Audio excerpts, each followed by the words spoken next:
Hi, I'm going to read a new story for Sunday story time.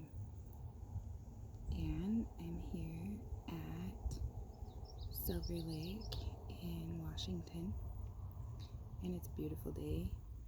And the dragonflies are golden plenty.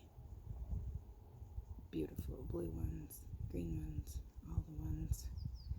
And I picked today's book to be Our Tree Named Steve. It's kind of a cute book. It's kind of some sad book. But I've been up here in all of the wildernesses of the PNW, and I'm hitting all these really awesome lakes while my boys are gone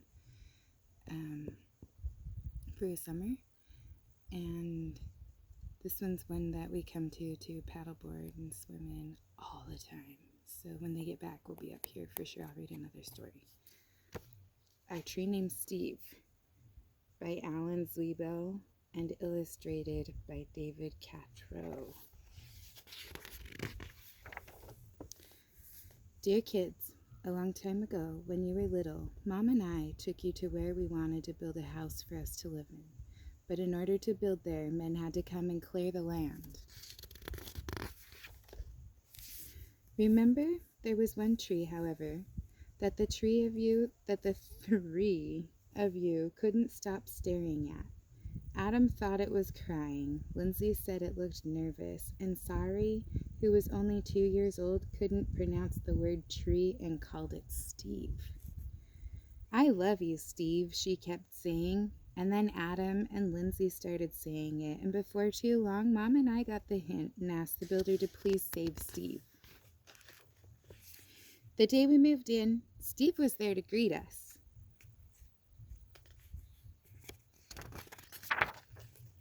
He quickly worked his way into our lives as a swing holder. Target, bird, third base, hiding place, jump rope turner.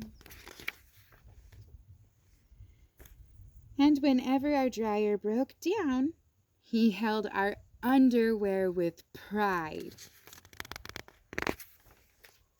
Yes, right there in the center of our yard, this weird-looking tree grew to become the center of our outdoor life.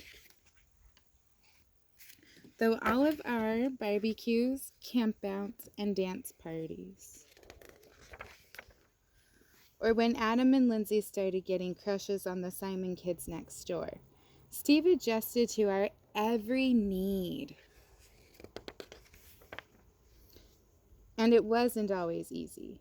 Standing tall through snowstorms in the winter,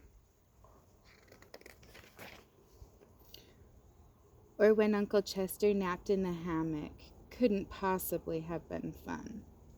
Not to mention the time that the sewer overflowed and Steve sucked up all the smelly water before it drowned Kirby. Then got so sick of himself that the tree doctor had to give Steve a haircut that made him look like a big thumb.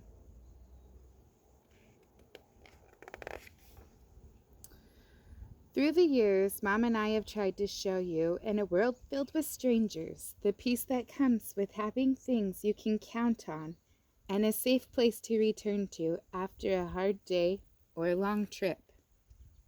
Which brings me to the point of this letter. Last week, a storm hit our area.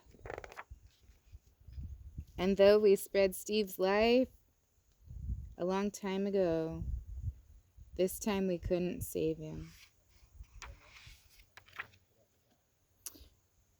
Are we sad? Sure we are.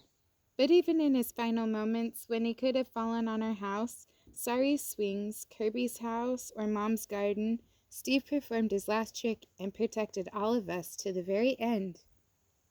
And friends like that are hard to find. So, when you come home from Grandma's next week, Steve will not be able to greet you as he has done in the past. I'm really sorry. But please know that Steve will always be with us in our hearts, in our thoughts, and in a different tree at the other end of our yard. See you next week. Love, Dad.